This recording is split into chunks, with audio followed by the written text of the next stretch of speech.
but Republicans have left me no choice. Now let's get more on this and bring in Conor O'Callaghan, a Democrat vying for a congressional seat in Arizona.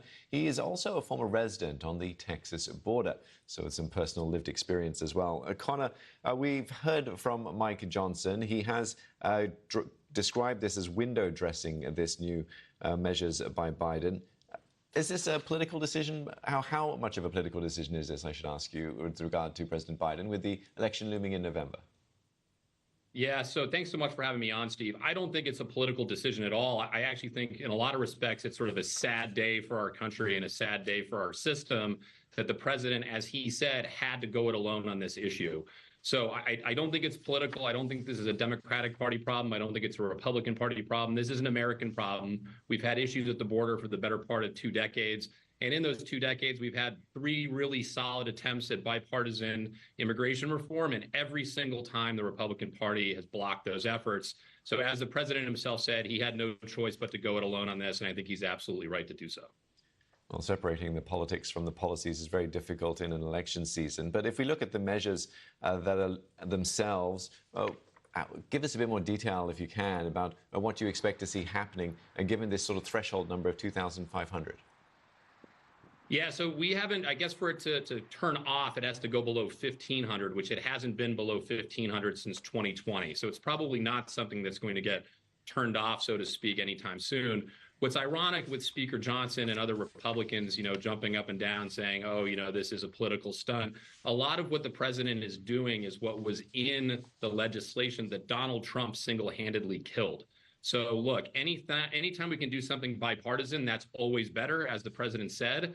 But he had to go it alone, and he's really doing things that the Republicans originally wanted done anyway. So I think it's a sound policy, and I think over time, with a more closed border, hopefully people will stop coming once they realize they're not going to be able to get in. And that's how I think you're going to see the numbers start to recede, get below that 1,500 threshold, and then we can get back to some sort of normalcy instead of having a constant state of crisis at the border. Well, there are members of the Democratic Party that aren't too pleased with this executive order. Democratic Congressman Pramila Jayapal says, I'm profoundly disappointed, and calls Biden's action a step in the wrong direction. Now, it's worth mentioning that she is on the Subcommittee for Immigration, Integrity, Security and Enforcement. She's the ranking member on that committee. Is this a problem for Biden? I don't think it's a problem for Biden. I think it's a complicated situation, and I empathize with Congresswoman Jayapal's view. I'm an immigrant. My wife's an immigrant. This is a country that was built on immigrants. So we need a good, robust immigration system here. There's no question about it. But we have, unfortunately, had chaos and disorder at the border. People like immigration. They don't like chaos and disorder. So this is just one step.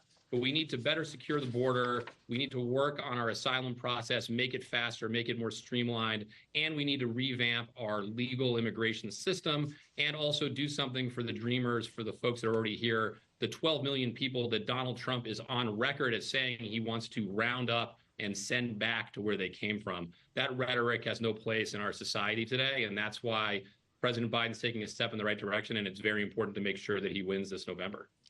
Yeah, Conor, you're a Democrat vying for a congressional seat in Arizona, as I mentioned earlier. He's also got lived experience living on the Texas border as well. How will you be sort of pushing this message out to the wider sort of Democratic voters around the U.S. that aren't on the border, that don't have these issues sort of on their doorstep? Yeah, it's a great question, Steve. So yes, I grew up in Arizona, which is obviously a border state. And then after I went to college, my family moved to the Rio Grande Valley on the Texas-Mexico border, and I spent a lot of time down there during school breaks, et cetera. And I think you have to have that lived experience because, we don't have enough time to get into all of it, but just this notion that we can build a wall from the Pacific Ocean to the Gulf of Mexico is completely absurd. When you actually spend time at the border, there are so many physical reasons why that's just impossible between livestock, wild animals, the marshiness of the ground.